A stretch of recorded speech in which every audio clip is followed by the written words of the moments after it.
নমস্কার, আমার ভুরিভোজ চ্যানেলে সকলকে স্বাগত জানাই। Welcome to my channel Bhuribhoj. আমি আজকে বেথো শাকের সম্পূর্ণ একটা অন্য ধরনের রেসিপি তৈরি করে দেখাবো। গরম ভাতের সঙ্গে কিন্তু রেসিপিটা অসাধারণ লাগবে। আজকে রান্না করব বেথো শাকের তরকারি। বেথো শাকগুলোকে ভালো করে ধুয়ে কুচিয়ে নিয়েছি। খুব মিহি করে কিন্তু কোচানোর দরকার নেই, কারণ বেথো শাক ভীষণ নরম হয়, নাড়তে নাড়তে কিন্তু কড়াইতে একদম মিহি হয়ে যায়। বেথো শাকের তরকারিতে যে সবজিগুলো ব্যবহার করব তার মধ্যে রয়েছে ছোট ছোট করে কেটে রাখা আলু, বেগুন, সিম, ফুলকপি, গাজর আর ছোট করে টুকরো করে একটু কাঁচকলা নিয়ে নিয়েছি। এটা অপশনাল, ইচ্ছে করলে কাঁচকলাটা বাদও দিতে পারেন। এইভাবে ছোট ছোট করে সব সবজিগুলোকে কেটে নিয়েছি। আর এখানে কিছু শীষ পালংয়ের পাতা নিয়েছি।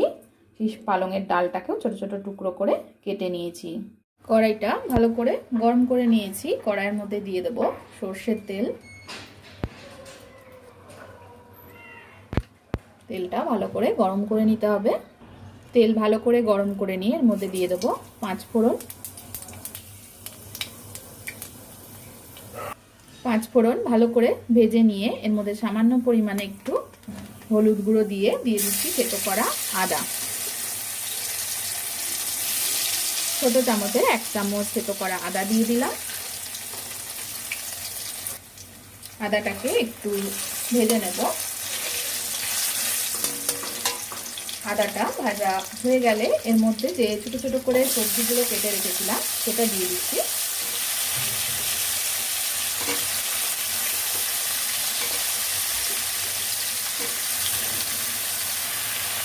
সবজিগুলোকে একটু ভেজে নেব।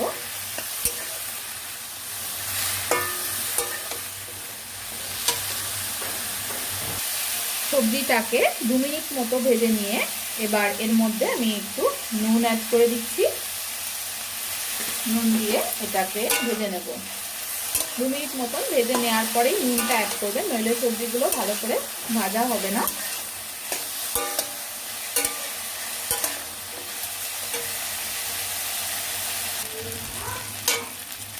সবজিটাকে 5 মিনিট মতন ভেজে নিয়েছি। দেখুন সবজিটা অনেকটাই ভাজা ভাজা হয়ে এসেছে।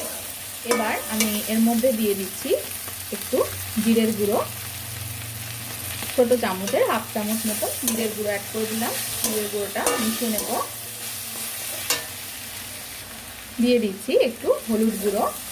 হলুদ গুঁড়োটাও মিশিয়ে নিচ্ছি। ফ্লেমটা লোয়ে রেখে মশলাগুলো অ্যাড করতে হবে। এবার দিয়ে দেব একটু সামান্য লঙ্কার গুঁড়ো। লঙ্কার গুঁড়োটাও মিশিয়ে নিচ্ছি। এবার এর মধ্যে দিয়ে দেব পালং শাকটা, যেটা শীষ পালং নিয়েছিলাম সেটা দিয়ে দিলাম।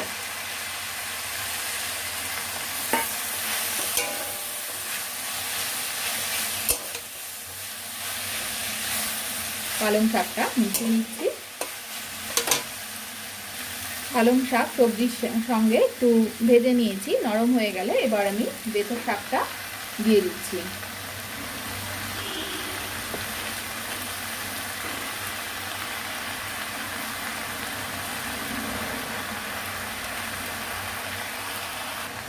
সম্পূর্ণ শাকটা দিয়ে দিয়েছি। শাকটা দেওয়ার পরে সাথে সাথেই নাড়বো না, একটু রেখে দেবো। খানিকক্ষণ পরেই দেখবেন শাকটা নরম হয়ে এসছে, তখন এটা আবার নাড়াচাড়া করব।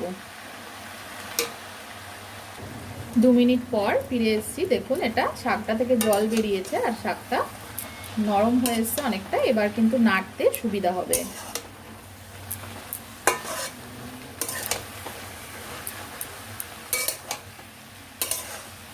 এবার এটাকে আমি নেড়ে চেড়ে ভাজা ভাজা করে নেব।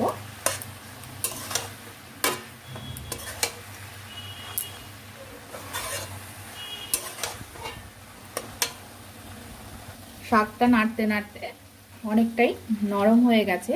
এবার আমি এর মধ্যে দিয়ে দিলাম চিরা কাঁচা লঙ্কা। কাঁচা লঙ্কাটা দেওয়ার পরে এটা আরও একটু নেড়ে নেব। দেখুন শাকটা কিন্তু অনেকটা নরম হয়ে এসছে। আরও একটু নেড়ে চেড়ে নিচ্ছি, ফ্লেমটা কম করে দিয়ে। লঙ্কাটা ভালো করে একটু নেড়ে চেড়ে নিয়ে শাকের সাথে এর মধ্যে দিয়ে দিলাম স্বাদ মতো একটু নুন। নুনটা মিশিয়ে নিচ্ছি। এবার আমি এর মধ্যে দিয়ে দেব একটু চিনি, চিনিটা মিশিয়ে নেব।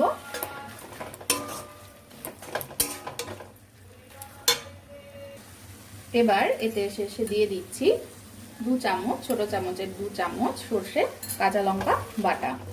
সর্ষে বাটার সময় কিন্তু অবশ্যই নুন দিয়ে বাটবেন বা সর্ষেটাকে নুন জলে ভিজিয়ে রাখবেন, তাহলে সর্ষে বাটাটা একদমই তেতো লাগবে না।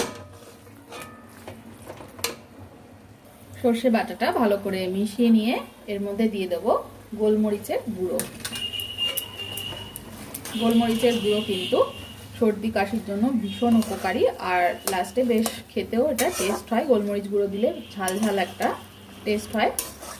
গোলমরিচ গুঁড়োটাকে ভালো করে মিশিয়ে নিচ্ছি। গোলমরিচ গুঁড়ো ভালো করে মিশিয়ে নেওয়ার পরে একদম শেষে আমি এতে দিয়ে দিচ্ছি একটু ঘি।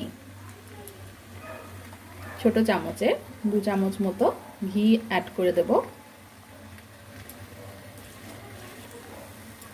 ঘিটা দিয়ে বেশিক্ষণ আর রান্না করব না, ঘিটা জাস্ট মিশিয়ে নিয়েই এটা সার্ভ করে দেব। এটা একদম তৈরি হয়ে গেছে। রেসিপিটা ভালো লাগলে আমার চ্যানেলটা যারা এখনো সাবস্ক্রাইব করেননি তাদের সাবস্ক্রাইব করার অনুরোধ করব। রেসিপিটা দেখার জন্য সকলকে ধন্যবাদ। সকলে ভালো থাকবেন, সুস্থ থাকবেন। এবার এটা আমি গরম ভাতের সঙ্গে সার্ভ করে দেব। খেতে কিন্তু এটা দুর্দান্ত লাগে। রেসিপিটা আপনারা অবশ্যই ট্রাই করবেন এবং ট্রাই করে কমেন্ট বক্সে জানাবেন কেমন লাগলো।